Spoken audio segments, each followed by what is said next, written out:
नमस्कार दोस्तों परमाणु हथियार या न्यूक्लियर वेपन्स का नाम सुनते ही आपके दिमाग में इमेज बनती है तबाही, विनाश और बिल्कुल अशांति की। लेकिन अगर मैं आपसे ये कहूँ कि परमाणु हथियार या न्यूक्लियर वेपन्स असल में एक शांति का विकल्प है, एक शांति के हथियार हैं, तो आपको ये बात ज़रूर अजीब सी लगेगी। लेकिन ऐसा मैं नहीं कह रहा हूँ, ऐसा हमारे देश के एक बहुत बड़े वैज्ञानिक हुए हैं, अनिल काकोदकर जी। उन्होंने कुछ साल पहले कहा था कि परमाणु हथियार एक शांति का हथियार है। तो आज हम बात करेंगे इसी मुद्दे पर कि आखिर कैसे परमाणु हथियार एक शांति का विकल्प है, और इसके अलावा हम बात करेंगे कि किसी भी देश की कंट्री की प्रतिरोध क्षमता क्या होती है, और इसी कॉन्टेक्स्ट में देखेंगे आजकल जापान में क्या चल रहा है। और अगर आपको वाकई लगता है कि परमाणु हथियार दुनिया के लिए एक तबाही का प्रतीक है, तो इस वीडियो को आप पूरा देखें, हो सकता है आपकी राय बदल जाए। तो आइए स्टार्ट करते हैं। दोस्तों, जब हम परमाणु हथियार का या परमाणु बम का नाम सुनते हैं तो हमारी आंखों के सामने तस्वीर आती है हिरोशिमा और नागासाकी की, कि परमाणु हथियारों के उपयोग की वजह से वहाँ बहुत सारे लोग मारे गए और आज भी वहाँ उसके दुष्परिणाम देखे जाते हैं। लेकिन आप थोड़ा ये सोचिए कि क्या हिरोशिमा और नागासाकी की घटना से पहले लोग नहीं मारे गए? आप थोड़ा सा पहले जाइए, कुछ साल पहले तो सेकेंड वर्ल्ड वॉर, उससे पहले जाइए तो फर्स्ट वर्ल्ड वॉर, लाखों लोग, मिलियंस ऑफ पीपल उसमें मारे गए। रूसी क्रांति देख लीजिए, वहाँ भी लाखों लोग मारे गए। और अगर हिरोशिमा नागासाकी के बाद भी देखें तो 80-90 के आसपास में ईरान युद्ध में भी लाखों लोग मारे गए। तो ये क्या सभी लोग परमाणु बम की वजह से मारे गए? तो इसका उत्तर है बिल्कुल नहीं। परमाणु बम हिरोशिमा और नागासाकी की घटना है, उसके बाद से देखते हैं, उस घटना के बाद से देखते हैं तो कोई ऐसा बड़ा युद्ध नहीं हुआ है जिसमें लाखों लोग मारे गए हैं। तो फिर सारा दोष परमाणु वेपन्स को ही क्यों दिया जा रहा है विश्व में? तो आइए समझते हैं कि ऐसा क्यों हो रहा है। इसके लिए दोस्तों सबसे पहले समझते हैं कि प्रतिरोध क्षमता क्या होती है किसी भी देश की। देखिए, बहुत सिंपल है। जैसे आप अपने कॉन्टेक्स्ट में लेकर देखिए कि हमारे शरीर की प्रतिरोध क्षमता या इम्यूनिटी जितनी अच्छी होगी तो बाहर से बीमारियां, वायरस हमारे अंदर उतनी मुश्किल से आ पाएगा। जैसे अभी कोरोना काल निकला हुआ है तो बिल्कुल कैंपेन चले अपनी इम्यूनिटी बढ़ाने के लिए। तो अगर हम अंदर से मजबूत हैं तो बाहर का जो दुश्मन है, जो वायरस रूपी दुश्मन है, वो हमारे अंदर आसानी से नहीं आ सकता। तो एक कंट्री के एस्पेक्ट में अगर बात करें तो यही चीज़ लागू होती है। अगर एक कंट्री की इम्यूनिटी अच्छी होगी, उसकी अंदर की उसकी शक्ति अच्छी होगी, तो बाहर का जो उसका दुश्मन देश है वो उस पर हमला, उस पर अटैक करने से डरेगा, अटैक नहीं कर पाएगा। तो परमाणु हथियार होने से इम्यूनिटी बूस्ट होती है। अगर आप अभी कुछ कोरोना काल में ही चले आए तो गिलोय खाने से या फिर बहुत सारी जड़ी बूटियां, विटामिन वगैरह खाने से आपकी इम्यूनिटी बूस्ट हो रही थी। उसी प्रकार एक कंट्री की इम्यूनिटी बूस्ट होती है अच्छी सैन्य ताकत होने से। तो सैन्य ताकत, जो कन्वेंशनल सैन्य ताकत है आपके पास, आपकी आर्मी, एयरफोर्स, नेवी या फिर टैंक्स, आपकी आर्टिलरी वगैरह, वो एक तरफ है। लेकिन एटॉमिक वेपन्स होना भी बहुत ज़रूरी है जो आपकी इम्यूनिटी को बूस्ट करता है। और इसका बिल्कुल आपको लेटेस्ट एक उदाहरण आप समझते हैं, यूक्रेन और रशिया का जो मुद्दा चल रहा है। आप सोचिए, अगर यूक्रेन न्यूक्लियर पावर होता तो क्या रशिया इन्वेड कर पाता? या फिर जानिए ताइवान और चाइना का इशू। अगर ताइवान न्यूक्लियर पावर होता तो चाइना आए दिन ताइवान को डराता, और हो सकता है कि आने वाले टाइम में चाइना भी इन्वेड कर दे ताइवान को। तो आप यहाँ समझिए कि परमाणु संपन्न होना आपकी शक्ति को बता रहा है, आपके दो देशों के बीच में समन्वय स्थापित कर रहा है। इसी प्रकार से अगर हम अपने कॉन्टेक्स्ट में देखें तो इंडिया पाकिस्तान वाला मुद्दा देखते हैं। अब दोनों कंट्री परमाणु न्यूक्लियर वेपन से संपन्न है, और अगर आप सोचिए, अगर पाकिस्तान न्यूक्लियर वेपन संपन्न नहीं होता, न्यूक्लियर पावर नहीं होता, तो हो सकता है कि हम पीओके पे इन्वेड करके अपना हिस्सा वापस ले सकते थे। या फिर अगर चीन न्यूक्लियर वेपन से नहीं होता तो हम हो सकता है अक्साई चीन वापस ले लेते। तो यहाँ आपको समझना पड़ेगा कि न्यूक्लियर वेपन्स की वजह से एक जो वैक्यूम बना हुआ है, एक मतलब एक स्थिति बनी हुई है, ऐसी स्टेबल किया हुआ है दुनिया को। जैसे आप अगर कुछ दशकों पहले जाएं तो रशिया और अमेरिका के देखिए दशकों से शीत युद्ध चला आ रहा है, लेकिन इतना लंबा शीत युद्ध होने के बाद भी कभी एक फुल फ्लैग वार नहीं हुई दोनों के बीच में। तो इसका सबसे बड़ा कारण है और सबसे क्रेडिट जाता है परमाणु हथियारों को, क्योंकि दोनों देश परमाणु संपन्न हैं। अगर बाई चांस दोनों लड़ते हैं तो दोनों को ही मालूम है कि दोनों देश तबाह हो जाएंगे।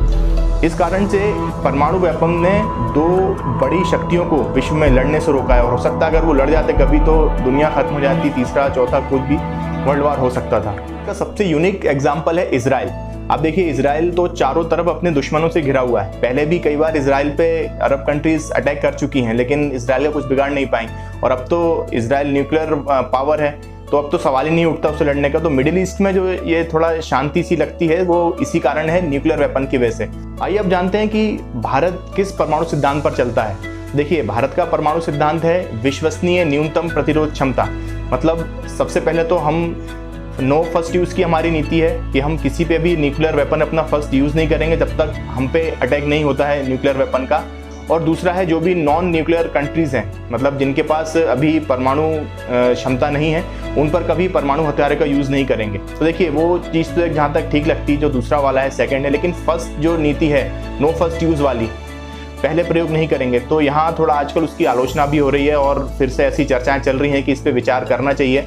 क्योंकि अगर किसी, मान लीजिए ऐसी कंट्री से हम युद्ध होता है, हमारी ऐसी लड़ाई होती है ऐसी कंट्री से जो न्यूक्लियर वेपन से संपन्न है, तो अगर हम पहले यूज़ नहीं करेंगे, पहले उसने हमारे ऊपर यूज़ कर दिया और हमारे ऐसी कोई उसने वाइटल इंस्टॉलेशन तबाह कर दिए कि हम यूज़ ही ना कर पाएँ अपने परमाणु हथियारों का, तो फिर फ़ायदा ही क्या है। तो इस पर आजकल विचार चल रहा है, चर्चा चल रही है, आलोचना हो रही है। खैर, वो तो चलती रहती है और डिप्लोमेसी का विषय है। जहाँ तक मेरी समझ है, अब आपको समझ में आ रहा होगा कि परमाणु हथियार पर या परमाणु वेपन एक शांति का विकल्प है। हाँ, मैं उन्हें सही नहीं ठहरा रहा हूँ, वो निश्चित रूप से तबाही मचाते हैं, लेकिन उनके रहने से, जिसे एक कहते हैं ना न्यूक्लियर डेटरेंट, उनके रहने से एक स्टेबिलिटी, एक स्थिति बनी है, सामान्य स्थिति बनी रहती है। दोस्तों, बात करते हैं जापान की, कि जापान में इन दिनों क्यों हलचल मची हुई है।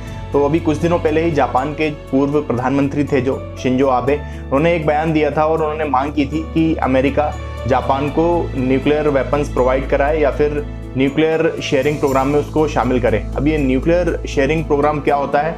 जैसे जो एक देशों का या कुछ कंट्रीज़ का एक ग्रुप होता है जो आपस में न्यूक्लियर को शेयर करते हैं। जैसे किसी कंट्री के पास में न्यूक्लियर वेपन है और किसी के पास में नहीं है, तो जो जिस कंट्री के पास में वेपन नहीं है वो खुद उसको बनाए, खुद उसको डेवलप करे। इससे अच्छा एक करार हो जाता है, इन दोनों के बीच में एक समझौता हो जाता है, जिससे ज़रूरत पड़ने पर वो कंट्री उस कंट्री से न्यूक्लियर वेपन ले सकती है जिसके पास वो है, उससे शेयर कर सकती है। जैसे अभी ये व्यवस्था नाटो में है। नाटो के अंदर कुछ है कंट्री ऐसी जो न्यूक्लियर वेपन संपन्न है, तो जब कभी ऐसी विषम परिस्थिति आएगी तो वो बाकी की कंट्री उसका न्यूक्लियर शेयर कर सकती हैं। तो जापान ने भी जो करंट सिनेरियो है रशिया और यूक्रेन वाला, उसको देखते हुए मांग की है, क्योंकि जापान के भी आसपास आप जानते हैं कि एक दो कंट्रीज़ हैं ऐसी जो न्यूक्लियर वेपन संपन्न है और उनके वहाँ उनको हैंडल करने वाले भी सनकी लोग हैं, तो कभी भी कुछ भी हो सकता है। इसी खतरे को देखते हुए जापान में हलचल मची हुई है न्यूक्लियर बम को लेकर।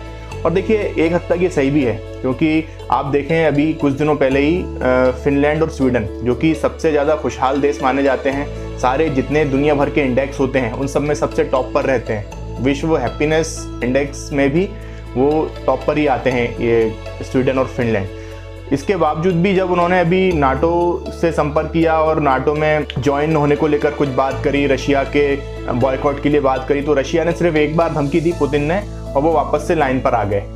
तो आपके पास अगर आप न्यूक्लियर वेपन संपन्न नहीं हो तो आप कहीं ना कहीं एक ग्लोबल स्टेज पे आप कमज़ोर हो और आपको समझौता करना पड़ेगा, आपको कॉम्प्रोमाइज़ करना पड़ेगा, एक कदम पीछे लेना ही पड़ेगा। तो उम्मीद है आप समझ रहे होंगे कि न्यूक्लियर वेपन अपने आप में कितना ज़रूरी है किसी भी कंट्री के लिए, उसकी रक्षा के लिए, उसकी प्रतिरक्षा के लिए।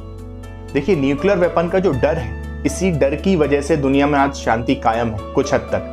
नहीं तो हो सकता है कि और भी बुरे हालात हम देख रहे होते आज। तो इसी डर की वजह से, इस न्यूक्लियर वेपन का जो डर है, इसकी वजह से जो शांति है, इसीलिए न्यूक्लियर वेपन को शांति का हथियार कहते हैं या फिर शांति का एक विकल्प माना जाता है।